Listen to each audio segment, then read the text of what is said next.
हर हर महादेव, जय भोलेनाथ। दोस्तों आइए जानते हैं कुछ बहुत ही महत्वपूर्ण बातों के बारे में, बहुत ही महत्वपूर्ण उपायों के बारे में, जानकारियों के बारे में। पूज्य गुरुदेव के श्रीमुख से उन्हीं की कथा के दौरान जब वो बता रहे थे, तो कुछ अंश को मैं यहाँ प्रस्तुत कर रही हूँ।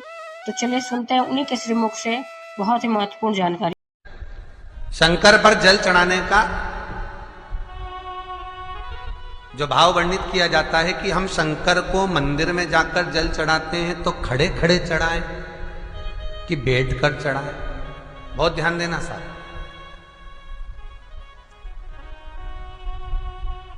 शंकर में मंदिर में जाकर हम भगवान शंकर को जल चढ़ाएं तो खड़े होकर चढ़ाएं कि बैठकर चढ़ाएं। अब दो तरह का शिवलिंग है मंदिरों में, दो तरह का शिवलिंग का निर्माण होता है, ठीक है। एक विष्णु शिवलिंग, एक शक्ति पार्वती शिवलिंग। दो तरह का शिवलिंग मंदिरों में होता है, दो तरह का शिवलिंग मंदिरों में होता है। समझ लेना बहुत अच्छी तरह से। एक शिवलिंग वो होता है जो जमीन पर डायरेक्ट जलाधारी रहती है, शिवलिंग रहता है। ऐसी जलाधारी पूरी की पूरी और शिवलिंग जमीन पर रखा रहता है, भूमि पर रखा रहता है, डायरेक्ट जमीन पर। आप जल ले जाकर चढ़ाए, निकल गया रास्ते से। एक शिवलिंग जो जमीन पर डायरेक्ट शंकर भगवान की जलाधारी और शिवलिंग रखा रहता है, वो शक्ति शिवलिंग कहलाता है। पार्वती का हस्त कमल उस शिवलिंग के सम्मुख में, और दूसरा शिवलिंग एक डमरू जैसा होता है। अब वो हम उसको कैसे वर्णन, डमरू शिवलिंग होता है, ऐसा उसका स्टैंड होता है, ऐसा स्टैंड होता है, नीचे शिवलिंग रखने की जगह होती, फिर ऐसा होता है, फिर उसके ऊपर इस तरह शिवलिंग रखा होता है। देख, दर्शन करें आप लोगों ने।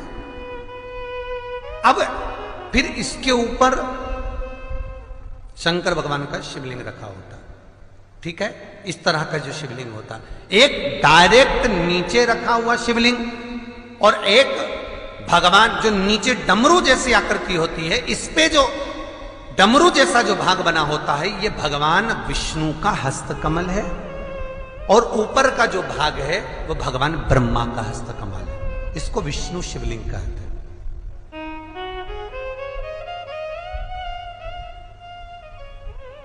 इसको हरीश्वर महादेव भी कहा जाता है। कौन सा महादेव कहते हैं? हरि सर्वेश्वर महादेव। हरीश्वर महादेव भी कहते हैं, हरि सर्वेश्वर भी कहते हैं। तो डमरू जैसा जो शिवलिंग का निर्माण हुआ है मंदिर में, अगर शिवलिंग ऊंचा है, शिवलिंग थोड़ी सी हाइट पर है, ऊंचाई पर है, और डमरू जैसा भाग फिर उसके ऊपर जलाधारी के बाद शिवलिंग निर्माण किया गया है, तो वो विष्णु शिवलिंग कहलाएगा, वो हरीश्वर शिवलिंग कहलाएगा, वो हरि वंश शिवलिंग कहलाएगा, हरीश्वर कहलाएगा। और जो डायरेक्ट सीधे जो रखा हुआ है, 12 ज्योतिर्लिंग के अगर आप दर्शन करेंगे तो कहीं पर भी आपको विष्णु शिवलिंग नहीं मिलेगा, केवल एक नागेश्वर को छोड़कर। जम के बोलिए, केवल एक नागेश्वर। नागेश्वर को छोड़कर बाकी के जितने 12 ज्योतिर्लिंग में शिवलिंग के दर्शन करोगे, सब शक्ति शिवलिंग मिलेंगे, सब जमीन पर। आप जितने भी देखेंगे, काशी का देखेंगे, महाकालेश्वर देखेंगे, तो डायरेक्ट जमीन पर जलाधारी बनी है महाकाल बाबा की, डायरेक्ट जमीन पर बनी है, कोई ऊंचाई नहीं है, डायरेक्ट जमीन पर फिर शिवलिंग है। ओमकारेश्वर देख लीजिए, ममलेश्वर देख लीजिए, आप चाहें तो विश्वनाथ देख लीजिए, डायरेक्ट जमीन पर। सोमनाथ देख लीजिए, डायरेक्ट जमीन पर। केदारेश्वर देख लीजिए, डायरेक्ट जमीन पर। भीमाशंकर, वैद्यनाथ, डायरेक्ट। आप वैद्यनाथ जी के लाइव प्रसारण कभी चालू कर देखना, डायरेक्ट जमीन पर, डायरेक्ट। तो जितने भी शिवलिंग हैं सारे के सारे शक्ति शिवलिंग हैं। जो डमरू के भाग पर रखा हुआ है वो हरीश्वर शिवलिंग, विष्णु के हस्तकमल पर जो रखा है, तो शास्त्र कहता है आप शक्ति शिवलिंग का जब जब अभिषेक करें, बहुत ध्यान रखना अपनी जिंदगी में इस प्रसंग को श्रावण के महीने में बहुत ध्यान रखना। आपके आसपास में भी मंदिर हो तो उस पर ध्यान रखना। जो शक्ति शिवलिंग हो उस पर जब भी जल चढ़ाना तो बैठकर चढ़ाना, बैठकर चढ़ाना। शक्ति शिवलिंग पर जब भी जल चढ़े, भले शिवलिंग कितना भी ऊंचा हो, कितना भी ऊंचा हो, तो संघी से चढ़ा दो, पर जल बैठकर चढ़ाइए। भले शिवलिंग ऊपर है, पूरा तरह से हाथ नहीं पहुंचा, जैसे सोमनाथ जी में अब शिवलिंग कितना बड़ा है, महाकालेश्वर का शिवलिंग कितना बड़ा, तो उसको तो बैठकर स्नान नहीं करा सकते। भले शिवलिंग कितना भी ऊंचा हो, पर अगर भूमि टच है, शिवलिंग अगर भूमि टच है, शक्ति शिवलिंग है, तो भले आधा शिवलिंग नहाए, आधे पर पानी जाए, पर बैठकर ही स्नान कराया जाता है। और महाराज यदि हरीश्वर शिवलिंग है, अर्थात भगवान विष्णु के हस्त कमल पर, ब्रह्मा के हस्त कमल पर यदि शिवलिंग है, तो वो शिवलिंग का जब भी स्नान कराएंगे, अभिषेक कराएंगे, पूजन कराएंगे, तो खड़े होकर ही करना है। और खड़े होने का भी तरीका होता है, दोनों चरण बराबर में रखकर कभी भी शंकर भगवान के शिवलिंग का स्नान नहीं कराया जाता। दोनों चरण बराबर रखकर, अगर हरीश्वर शिवलिंग है, किसी मंदिर में शंकर को जल चढ़ाने के लिए आप गए हो और शंकर को जल चढ़ा रहे हो, तो हरीश्वर अगर शिवलिंग है तो दोनों पांव बराबर रखकर नहीं, एक सीधा चरण थोड़ा सा आगे रखिए और उल्टा चरण थोड़ा सा पीछे रखकर भगवान शंकर का जलाभिषेक करने पर लक्ष्मी जैसे अपने चरण रहते हैं, भगवान शंकर उसी तरह से लक्ष्मी को दौड़ाते हुए अपने घर में प्रवेश कराते। लक्ष्मी भागती हुई, अगर जो पुष्टि मार्ग से जुड़े होंगे, जो भगवान ठाकुर जी की सेवा करते हैं, पुष्टि मार्ग से जुड़े हों, श्रीमद वल्लभाचार्य जी से, वल्लभ कुल बालकों से जिनका ब्रह्म संबंध हुआ है, ऐसे अगर जीव हैं, वैष्णव जीव हैं, तो वो दर्शन करते होंगे ठाकुर जी, यमुना जी और महाप्रभु जी का। तो कैसा दर्शन करेंगे? श्रीनाथ जी का दर्शन करेंगे तो दोनों पांव श्री जी बाबा के, मेरे ठाकुर जी के बराबर पर है, नाथ द्वारा वाले श्री जी बाबा के, गोवर्धन नाथ जी के दोनों पांव चरण बराबर। श्रीमद वल्लभाचार्य जी का दर्शन करेंगे तो दोनों चरण बराबर के फोटो में मिलेंगे। पर यमुना जी का अगर आप दर्शन करेंगे, पटरानी यमुना जी का जब दर्शन करेंगे, तो यमुना जी का चित्र का दर्शन करेंगे, तो यमुना हमेशा एक पांव यमुना जी का आगे मिलता है। क्यों? जो वैष्णव ठाकुर का दर्शन करे, श्रीमद वल्लभाचार्य जी के अनुसार भगवत चर्चा करे, उसके यहाँ यमुना भक्ति निरंतर प्रवेश करती जाए। इसलिए भागता हुआ चरण, दौड़ता,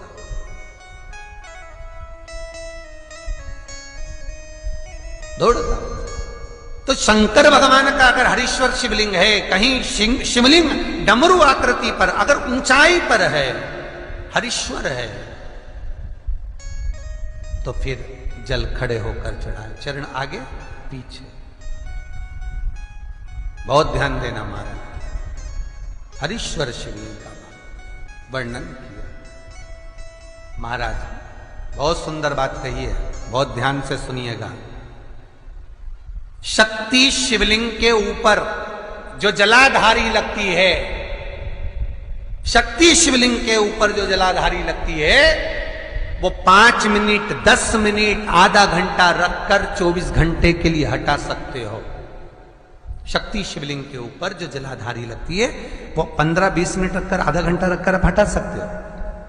पर हरीश्वर शिवलिंग के ऊपर, भगवान विष्णु के हस्त कमल पर जो शिवलिंग का निर्माण आपको भी वर्णन किया, अगर वो शिवलिंग है तो उस पर जलाधारी अगर लगी है, तो कम से कम 5 घंटा, 8 घंटा तो जलाधारी को रखना पड़ेगा ही।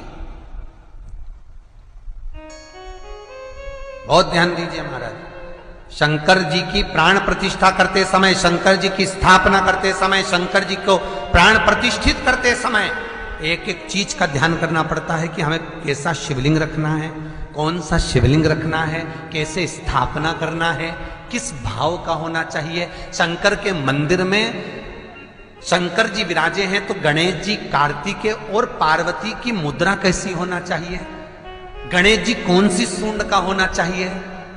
जब शंकर के मंदिर में हम आराधना कर रहे हैं तो गणेश जी की सूंड किस ओर होना चाहिए, पार्वती की मुद्रा कौन सी होना चाहिए, षडानंद कार्तिकेय की दृष्टि कहां होना चाहिए, ये शंकर जी की प्राण प्रतिष्ठा में देखा जाता है।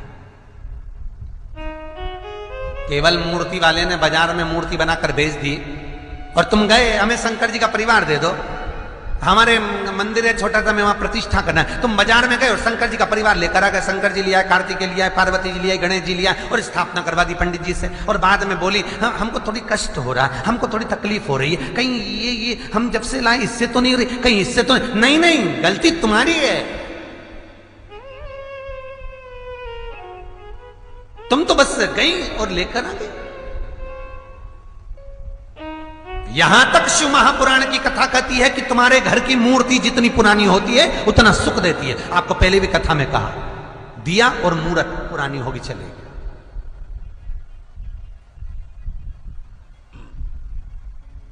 पुरानी